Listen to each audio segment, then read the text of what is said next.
to EHPN's coverage of Fiesta Bowl Draft 1800 in Philly, Pennsylvania. I'm your host, Stuart McFinkle, alongside with...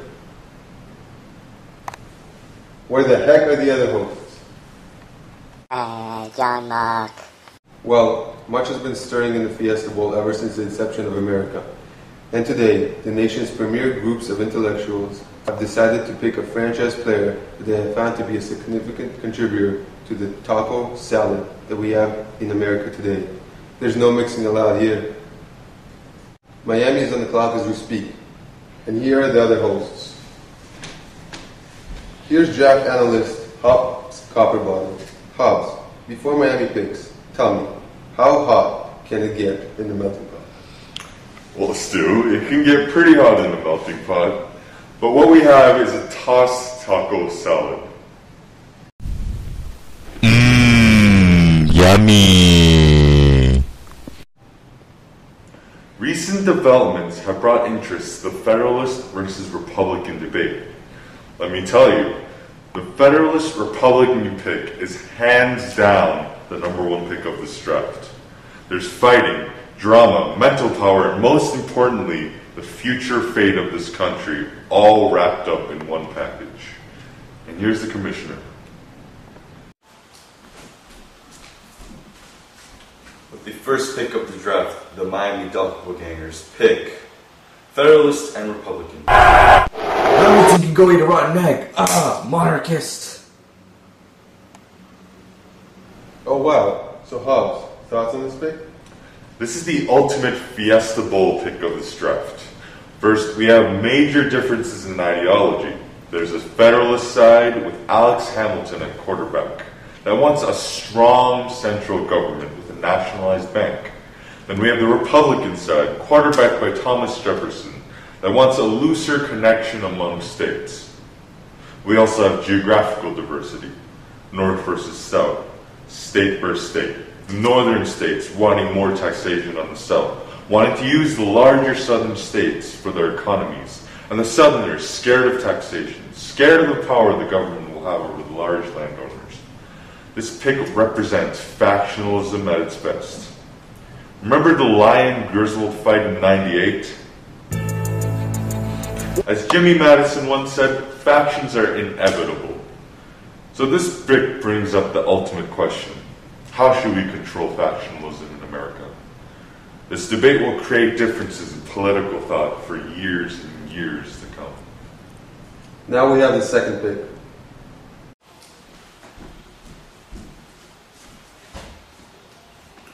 The St. Louis Radicals pick Native Americans. Here's Daniel Bacon, former GM of the New England Patriots. Dan, what can you say as to the value of this pick? Wow, this was a surprise pick, especially this early in the draft. But this definitely can be a sleeper pick, and here's why. What the Native Americans bring to the table is cultural diversity. But on top of that, they bring tension to the states, and didn't mix too well. Major battles, like the Pequot War, French-Indian War, Tuscarora War, and King Philip's War, added some peppers to the bowl.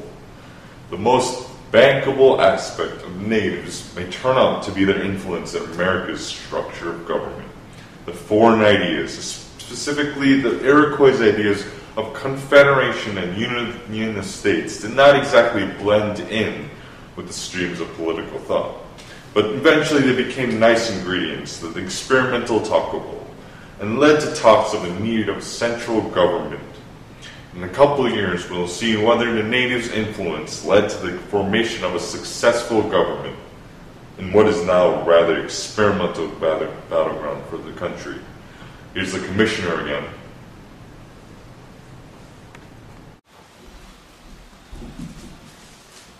For the third pick of the draft, the Atlanta factions pick the Christians. Yeah. Oh my lord, this is the wrong pick for Atlanta. It's true that almost every single region has a different religious association. In the north, we had strict Puritans living in tight-knit communities. In the middle colonies, we have Quakers, Catholics, Lutherans, and tons of others in the port cities. Anglicans and Baptists were predominant in the south.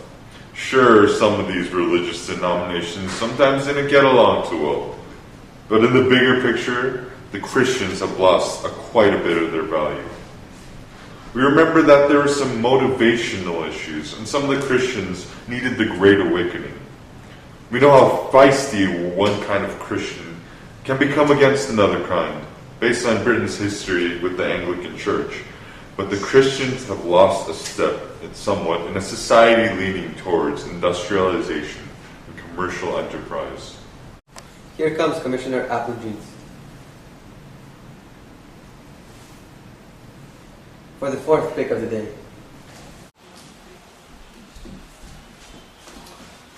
The Oakland Traders pick 13 separate states. Here we have Dan Bacon again. Dan, your take. Let me put this short and sweet. This should not have been the second pick. When we think about taco salad, what do we think? Nachos, cheese. No! We think about the separation between the states. It's this separation that caused problems in adopting the Albany Plan, an easy ratification of the Constitution. It's game time, baby, and the states are out to play. They'll never get along. Again, we have North versus South, state versus state. It's a free-for-all, and this country is all up for grabs.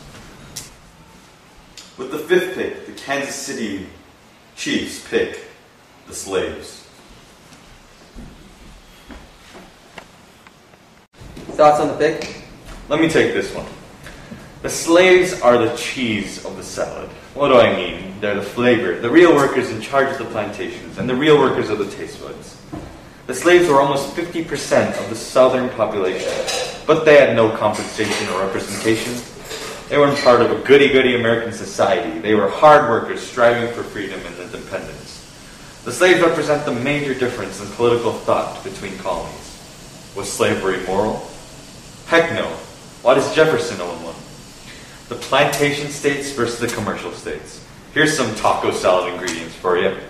We have some solid and liquid heterogeneous stuff going on. A battle of morality. Here's the headline. Wow, you guys, the heat must really be getting to you. Well, here's the next pick. It's the New York Feds, and they pick the founders of the original colonies. Is this a good pick? I say a great pick. The Feds are heading in the right direction. When in doubt of the holy taco salad, one must re-indoctrinate, if that's a word, oneself with the origins of the states. Why was each state created, and who founded them? There were 13 different reasons that the states decided to survive on this foreign land. Economic venture, religious freedom, prestige, philanthropy, you name it. And a different kind of people decided to come for these reasons. None of these people are the same. They are different class levels, different religions, races. Solid, liquid, aqueous solutions of taco, if you ask me. Hobbs, would you please cut down on the química? Sorry about that. The origins of these colonies are very different, and are probably what has led to the unmixing of states that has posed so many problems for this country, especially in the last decade. And Oh, wait. I'm going to have to cut you off. Here's the seventh pick. Jesus, when does this end? Oh, I'm on? Sorry about that. With the seventh pick, the New Orleans Saints pick the Mid-Atlantic peoples.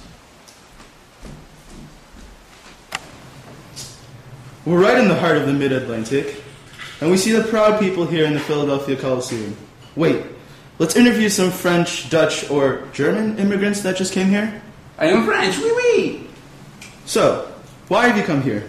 Are you looking for a job? Is your family living here? I like your tea. No, you stupid idiot, on the boat, you feel my breath.